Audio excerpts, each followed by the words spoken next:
couple months ago, I tried out the Moment ND QuickLock Filter, and I generally like the product, but I highlighted two limitations of the filter. I thought I'd make a video revisiting after 6 months, but also compare it against this new product that I found, the Neewer filter. It kind of mimics the QuickLock functionality of the Moment lens. And you might wonder, why are you comparing these two accessories? They seem like two totally different things. One is a case and one is really more of a cage. Well, I think the Neewer cage is actually small enough that it could theoretically fit in your pocket, and I'm all for run and gun setups where I don't really have to carry all that much and I can kind of just bring it up and use it and put it away. And you can carry it around with you like an EDC, just the way I carry the Moment product with me at all times. I thought I'd review it and let you guys know my thoughts. Hopefully this will help you out. If it doesn't, let me know. So let me just introduce everything we have going here. Obviously have the Moment ND filter, and it's still in pretty good shape. And then I have the 67mm, and then I screw it onto my phone. The benefit of this device is it fits onto a lot of different things. And then finally, I have the Neewer single ND filter. And this is not a variable ND filter. This one is at stop 16. And so all of my testing today will be at ND16s, so we get a somewhat consistent experience. So I'll start with the price. The Moment case and the Moment ND filter will cost you about $85 for the case and $85 for the filter. For the Neewer case and ND filter, it's going to cost $60 for the case and $70 for a kit that includes the black diffusion filter plus an 8, 16, 32, and 64 ND filter. Again, this filter is not variable, so if you want to cover a wider range of light, you're going to need multiple filters. This is the cheapest option, and it can vary from as cheap as $50 including an ND filter to much more depending on the cost of the ND filter. If I'm being perfectly honest, I haven't used the Moment ND filter as much as I thought I was going to use it. I think I like the idea of it. I do think it's a good product, but I didn't actually get around to using it quite a bit. I do end up using the DJI Pocket 3 much more. When I did tend to use this setup, it was more because I wanted to use the zoom functionality of the phone so I could reach out a bit farther, and the ND filter would allow me to take some good cinematic video when I was out at the beach or something like that. But again, it's so small, I keep it in my bag or pocket at all times, and what I really tended to do with it was when I thought that I was going to use the device, so I stick the ND filter on like this, and then I just walk around with it in my front pocket kind of at all times until I need it. I just pull it out and start shooting. So we'll start with the Moment case. The Moment case is quite small, pretty similar to just a standard TPU case, but for the full cost of it, I don't know how much I would like it. I did buy the case for half price, so I think I paid $29 US for it. And for that price, I'm pretty happy with what it is. These plates are replaceable in case you warp it in some way, and with this case, when the device is in the phone, it feels pretty solid. I did quite like it. The Neewer, this is really more of a cage than a case, and I think in my previous video I was pretty clear that I don't like cages. They're not for me. The reason I even went with the ND filter for a Moment in the first place was because I really did think that I'd be running and gutting with the cage or the case or whatever I was using, and so the Moment case and ND filter setup really did look like a good fit for me. You can see that the Neewer cage is quite a bit bigger, as it should be, like so. So you can see how much bigger Neewer cage is. In terms of the camera control button, the case has a cutout here, whereas Neewer said no, you don't get to readily access it. But of course there is this little pull-off piece, and here there's a pretty good access to the camera control button through this. Now you can buy a kit that has a couple more of these things, because if you're like me, you're pretty much going to lose this on day one. I would just kind of leave it on at all times. This is made of metal, aluminum I think, and it feels really sturdy, especially when the phone is on the device. If I was to say which one would protect the phone better, I'd say the cage. If you drop it, there's some padding on the inside to protect your device once it's in there. Now, insert your case, you just push this knob here, swings open, and then just slide your case in. So here's what it looks like.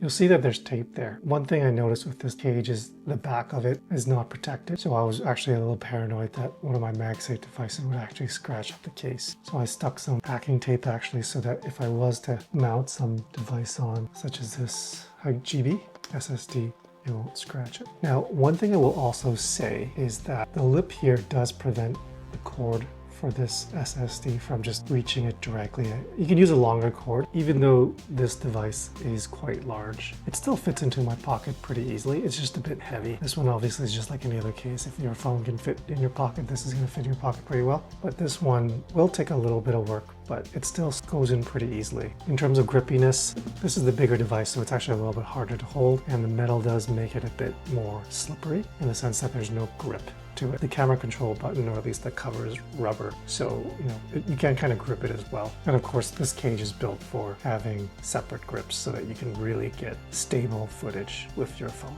Now, in terms of mounting, the quick lock is really easy. You just, it's on. That's all there is to the quick lock. Here, let me show you again. Literally goes on. Neewer ND Filter, it was actually a bit harder to put on, at least initially. It got a little bit better over time, and I think it'll just keep getting better. I do think it's a lot harder to switch filters on the fly, obviously, than the variable filter that comes at the moment. There's a little hook that you want to fit to this hole here. So it goes in. The trick is you actually push down here and connect it. Now I know for sure it's in. So it actually was really difficult at first. I only had the 116, which works well in Vancouver cloudy days. It's definitely not as fast or as quick as the Moment. And of course I demonstrated this earlier, but the 67mm Moment, there's a lot of devices that are like this on the market right now. Basically, you just line up this and screw it on, and it works over a lot of cases. So this is actually quite useful. Although I did find that on the front where this impacts the touchscreen, it doesn't trigger it. But what I did find is that sometimes there's some menu item on the phone that I couldn't touch because this thing was blocking the ability to touch it. In terms of compatibility, this Moment case will obviously be able to take on T-series lenses. So I've got a macro lens that fits into this pretty well. The quick lock and the filter are kind of the key things I would attach to this. Whereas with this, you've got all sorts of options. You've got a whole bunch of different quarter mounts. So you got this and this, you got a couple here, and you've got more here. And then you've also got a bunch of cold shoe mounts. So you've got one at the top here and one near your camera. The thing is with this device, you actually do get a bunch of other plates. So you can add a plate that allows you to use M series lenses. So you can use M series lenses on the wide and the tele. It also has this 67mm plate that allows you to attach a 67mm ND filter as well. And then you'll have variable ND filter functionality at this point. There's quite a lot of variety of things you can attach. And of course, with the cold shoe, you can put on your mic, a boom mic, or I could use the DJI Mini and attach it there. I don't have a ready function for that on the Moment case. That's positive for this device. So quite a bit of functionality with this newer device. So in terms of conclusion, the Moment case is good as a daily driver with ND filter functionality, whereas the newer case is obviously much more flexible, a lot more different types of attachments, but the compromise is that it's quite a bit larger, quite a bit heavier. It's not something you necessarily might want to carry with you day to day. So in terms of image quality, I found the Neewer ND Filter to be generally very good. Images looked sharp and crisp, pretty well suited to its purpose, particularly as a low-cost budget ND filter. I will say that the image quality on the Neewer ND Filter, in my opinion, is slightly better than the image quality of the Moment ND Filter, particularly if you are using higher stops on the Moment product.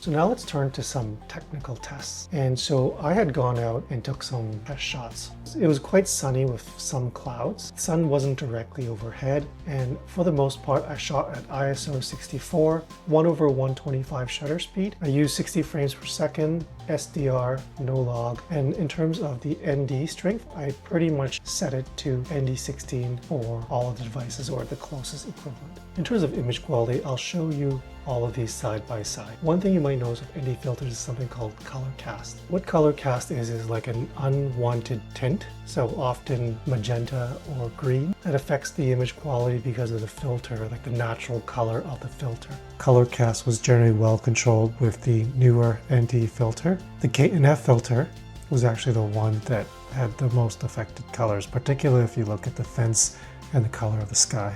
You can fix this in post, but I just wanted to show you the difference between the 4 options here. I also wanted to show ND filter banding because I did highlight it in the original Moment review that I did. ND filter banding is like a visual artifact in photography or filmography, often appearing as like dark bands or like a X cross pattern in your videos. And it can happen to really pretty much all variable ND filters. And these 2 polarized layers in the filter, when they pass each other, they just kind of make part of the image darker than others. In terms of banding for the Neewer ND filter, there's not much to report. It's not a variable ND filter, and so it doesn't really have a banding issue. Another thing I highlighted is audio issues. And with pretty much all iPhone 16 ND filters, or at least those solutions, I've noticed that there is going to be audio issues, and that's because this part here is a microphone, and you're essentially putting something over the microphone that blocks the microphone here. And of course, that's going to muffle the sound. And I want to show that this is not just a problem for the Moment filter, but a problem for all ND filter solutions for the iPhone 16 and I think below.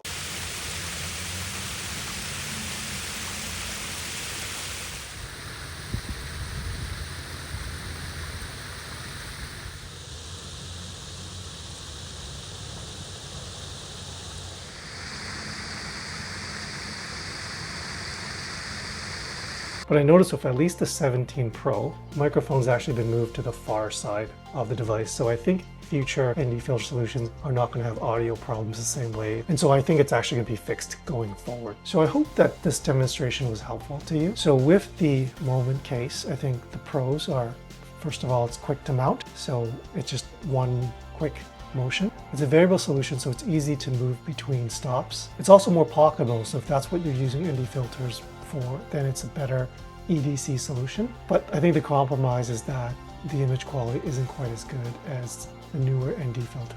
With respect to the benefits of the Neewer solution, to me the Neewer ND filter has better image quality than the Moment solution. So if I'm going for pure image quality, then I would pick the Neewer solution. It's a better studio tool, I think, when you don't have a lot of things going on. You have a little bit of time to change the ND filter.